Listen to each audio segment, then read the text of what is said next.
Korisnik sam personalne asistencije od februara 2018. godine, koja se isplaćuje iz donatorskih sredstava. Stepen mog telesnog oštećenja je 90%, iz toga razloga nemam pravo na personalnu asistenciju ni na 100% tuđu negu i pomoć.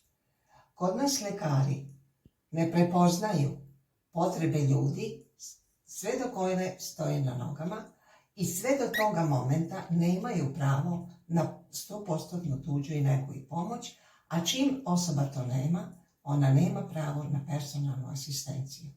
Iako pri tome, konkretno ja u mom slučaju, ne mogu ni jednu radnju, ni u kući, ni van kuće da obavljam bez pomoći. Stoga, sve dok se to ne promeni, dok ne dođe do toga da personalnu asistenciju dobijaju svi oni ljudi kojima je ona neophodna, ja molim donatore da doniraju za plate personalnih asistenata, da svima onima kojima je ona potrebna može biti dostupna.